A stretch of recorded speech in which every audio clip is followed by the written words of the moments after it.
Celtics are world champions. Yes, a Super Bowl! In most cities, sports teams share the same colors. Pittsburgh's black and gold, Detroit's red and white. But Boston chose a different path. Here, a tale of two color families tells the story of a city divided not by rivalries, but united through its very differences. Where red isn't just red, but a revolutionary statement. Where green isn't just green, but a declaration of cultural pride. When you look closely, these colors tell a story that spans 3 centuries of American history. A story hidden in plain sight. These two distinct color families each tell their own story. Let's call them the Revolutionary family, where the Red Sox and Patriots carry the red, white, and blue of colonial rebellion into modern day, and the Heritage family, where the Celtics and Bruins paint a portrait of Boston's cultural soul through Irish green and bold black and gold. To see how these two color families emerged, we need to start with the city itself. In 1823, a renowned New England flag painter named John R. Penniman designed the Boston City seal. It wasn't just decorative, it captured Boston's essence. The Massachusetts State House, ships in the harbor, and a powerful Latin motto, Secut Patribus sit Dios nobis, God be with us as he was with our fathers. Nearly a century later, in 1913, these symbols found new life. The Columbus Day Committee proposed a city flag using these historic elements. For 3 years, it flew unofficially at holiday celebrations, until January 29, 1917, when the city government made it official. The colors flags carried deep meaning. They matched the uniform colors of Boston's Revolutionary War soldiers. During the American Revolution, the Continental Army's uniform regulations of 1779 specified that Massachusetts regiments wear blue coats faced with white. The shade known as Continental Blue was chosen partly for practical reasons. It was one of the easier dyes to produce consistently in colonial America. The white facings and red trim became standard elements, though variations existed due to supply challenges during the war. These colors would later be formally recognized in the 1818 congressional documentation of the American flag symbolism: red for valor, white for purity, and blue for vigilance and justice.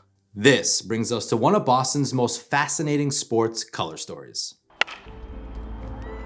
When the Boston Americans first took the field in 1901, they wore dark blue uniforms. It wasn't until between 1907 to 1908 that the Red Stockings were added, giving birth to the unofficial nickname Red Sox.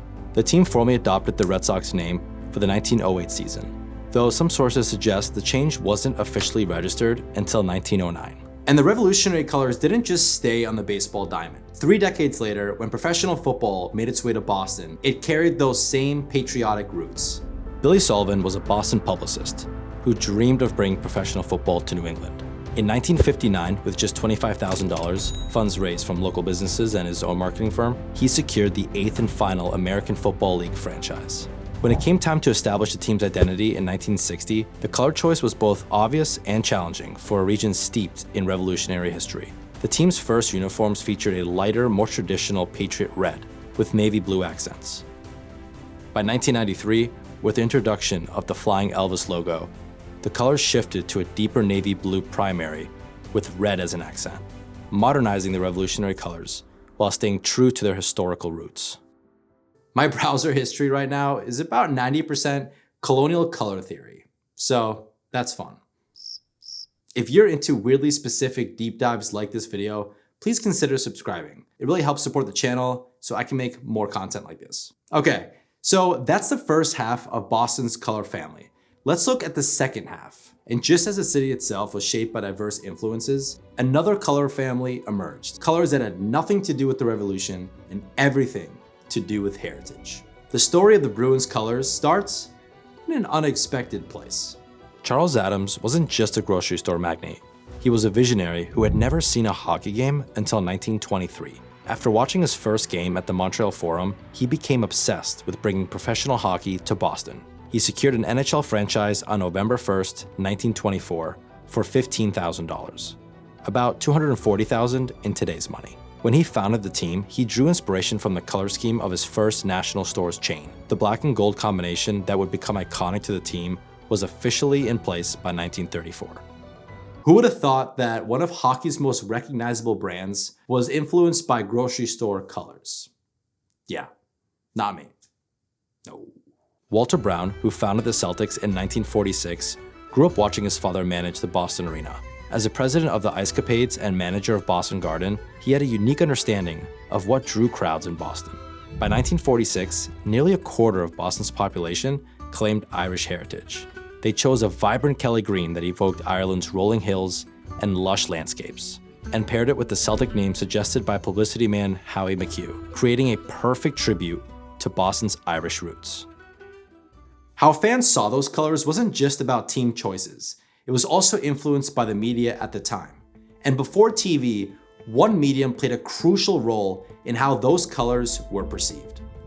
In the early 1900s, newspaper photography used orthochromatic film, which was particularly sensitive to blue and blind to red. This meant that red actually appeared dark in photographs, while blue appeared light, a quirk that inadvertently made the Red Sox uniforms particularly photogenic in newspaper coverage. The Boston Post and Boston Globe's extensive sports coverage in the 1910s and 1920s helped establish these team colors in the public consciousness through their regular photo features. When television arrived, it brought new challenges. The first regular television broadcast of Boston sports began in 1948, when WBZ-TV launched with Red Sox games.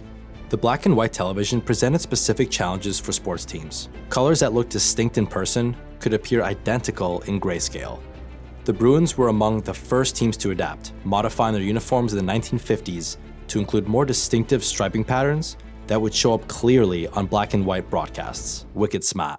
Then, the arrival of color television in the 1960s revolutionized how teams thought about their colors. Suddenly, the Celtics' Kelly green had to be calibrated precisely for broadcast. The team worked with TV networks to develop what became known as Celtics green, a specific RGB value that would reproduce consistently across different networks and cameras. Today, each team's colors are defined by precise specifications. For example, the Red Sox red isn't just red, it's BD3039. Patriots nautical blue is 002244. Celtics green, 007A33. And Bruins gold, FFB81C. These are standardized across all media through the Pantone color matching system. This system, adopted by professional sports in the late 20th century, ensures consistency whether you're watching on a smartphone or a stadium jumbotron. Each team maintains detailed style guides that specify not just the colors, but how they can be used across different applications, from merchandise to broadcast graphics. What makes Boston unique is how these distinct color families don't divide the city, they unite it through their differences. During baseball season, the sea of red surrounding Fenway dominates the cityscape. When the leaves start to turn, 22 miles southwest of the city, you're flooded with blue in Foxborough. As winter approaches, the garden alternates between Celtics green and Bruins gold. This natural rhythm reflects Boston's own complexity, a city that's both revolutionary and traditional, American and international.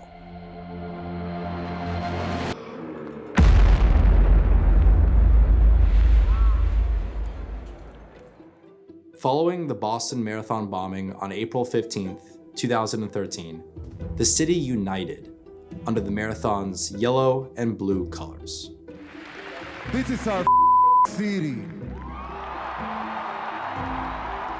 And nobody gonna dictate our freedom. On April 17, 2021, they took this connection further by introducing their City Connect Series jersey, featuring the marathon's blue and yellow deliberately timed to debut during the marathon weekend. Today, Boston's teams face a new challenge, honoring their color heritage while staying relevant in a digital age. The Bruins black and gold have evolved to include metallic elements for modern merchandise, and the Celtics have experimented with black alternate jerseys. Yet, innovation is carefully balanced against tradition.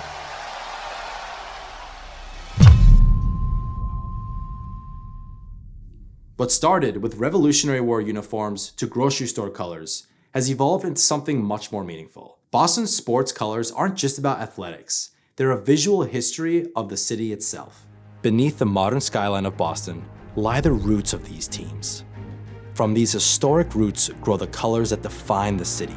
These roots have grown deeper with each generation, branching through the streets, anchoring the teams to their neighborhoods, and binding the city's past to its future.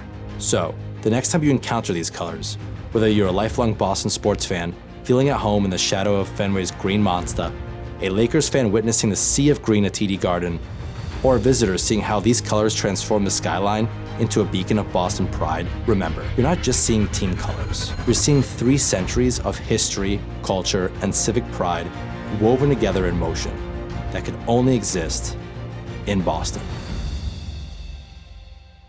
There's always another thread to pull. I'm Thomas. Thanks for watching.